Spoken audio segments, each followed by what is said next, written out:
everyone. Happy Thanksgiving. Well, that is if you celebrate Thanksgiving. I mean, you might not.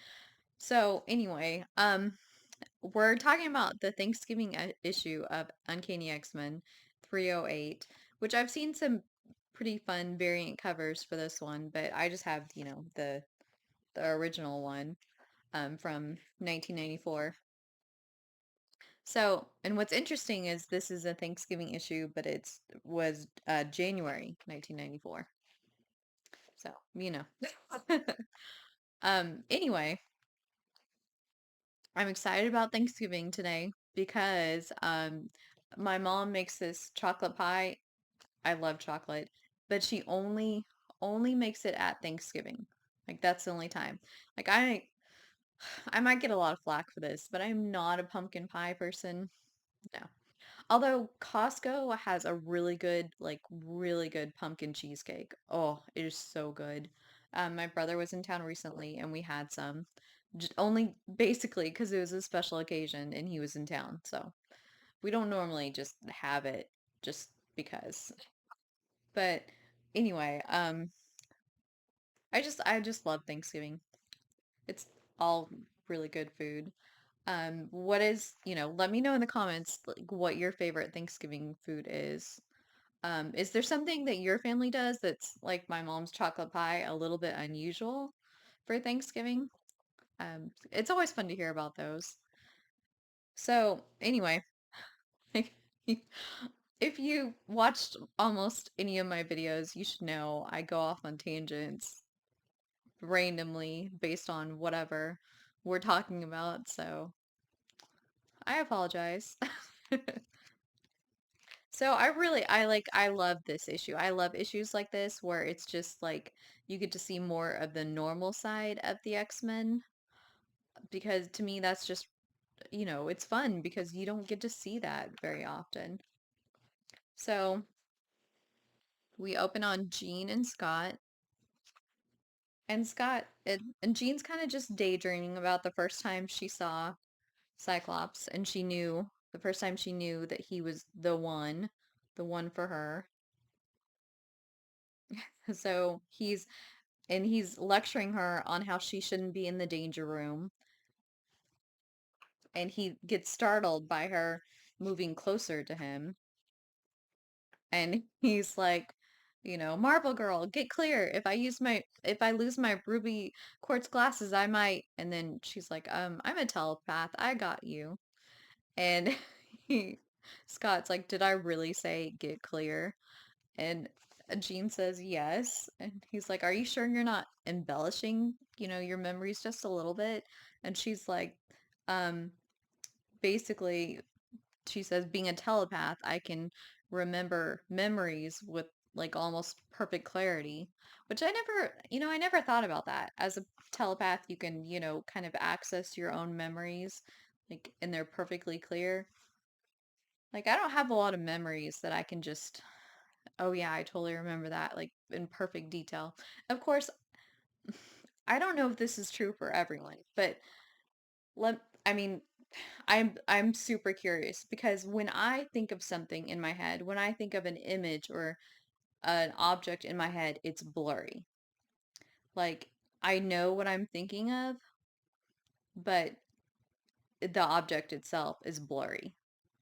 Like it's not perfectly clear. Like it's just like kind of like if your TV is like on the fritz and it's like being all fuzzy.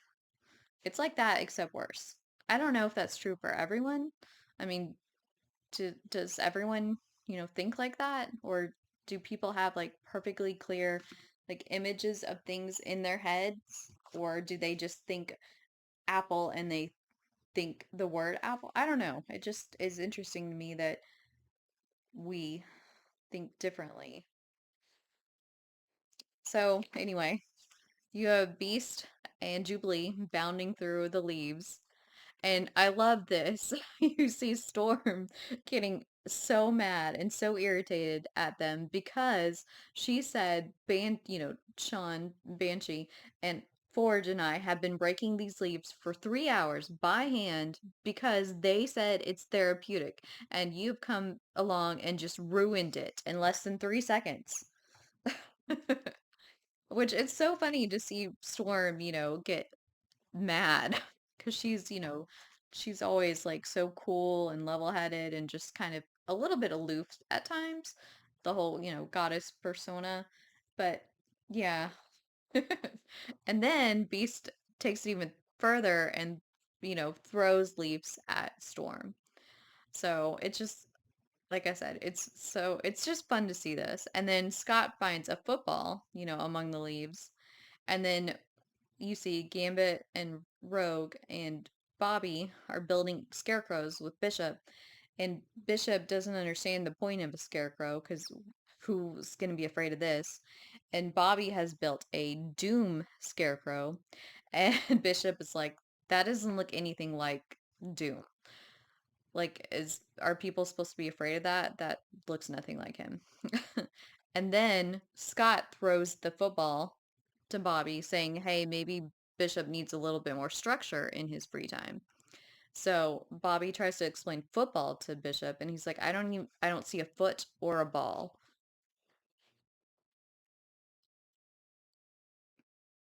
And so Jean kind of reminisces some more about the times when she couldn't sleep when she was young. She talks about how, she came to Professor Xavier. Her parents brought her to him after she, well, went into a catatonic state after her best friend Annie died by being hit by a car, and Jean, her mind was connected to Annie. So when Annie died, like it, overwhelmed her. Like it hurt her, like almost physically hurt her. And so she was like that for almost like 3 years. And the professor spent months, slowly bringing her out of it.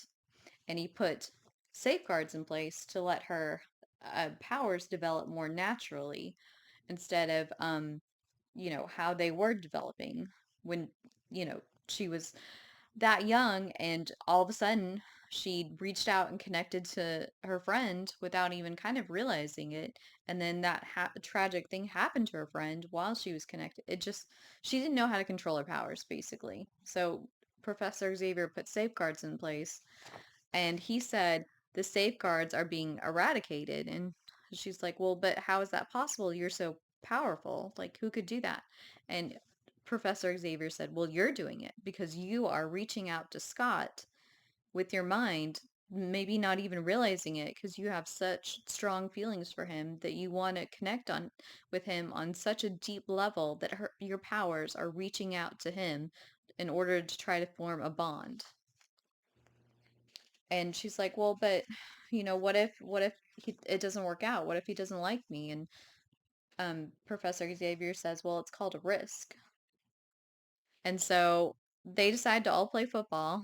And Beast is like, I'm back in my element. I was on the gridiron in high school, and I played fullback. And um, it looks like this is Sean, and he's saying, that was before you weighed 300 pounds. And then Jean talks about how,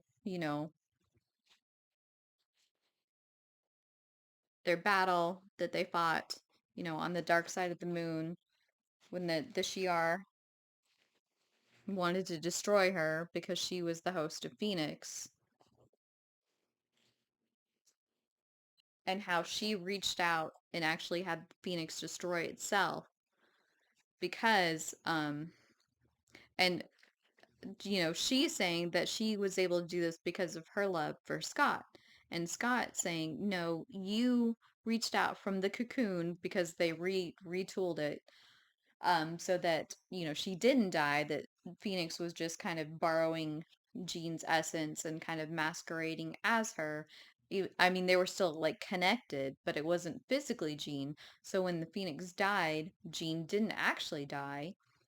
Then they found her at the bottom of the East River in a cocoon. The Fantastic Four found her. So apparent, Scott saying she was the one who reached out with her mind, and basically made Phoenix, destroy itself.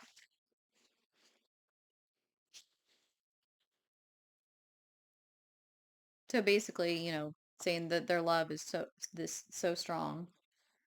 So now they're picking teams and they're figuring this out. So you can see that Rogue, Gambit, Bobby, Forge, Bishop are on one team, Jubilee, Storm, and I think that's Psylocke. It could be, it could be it could be when Revenge was also at the mansion. So both Betsy's were at the mansion. So I think it's her because the hair is a little bit lighter. So they're playing, and I love this moment between them. You know, Gambit calls Storm Stormy, and Storm says, I should tackle you just because you called me that ridiculous name." Because she really doesn't like it when he calls her that.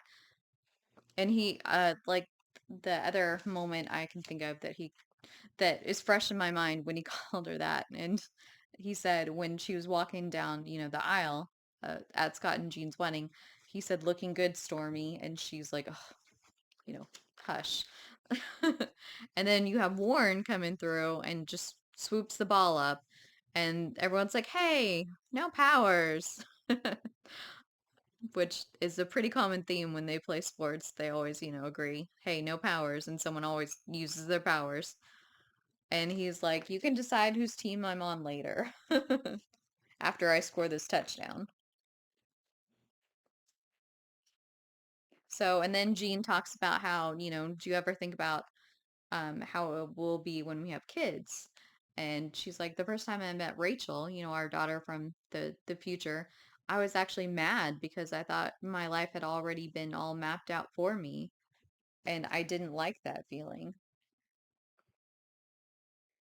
And then she talks about how, you know, Scott talks about Nathan and how he was forced, to send his son into the future. And of course, Jean comforts him and says, "You did what you had to do in order to save him." And I mean, they're having this deep, serious conversation, and the X-Men are playing football.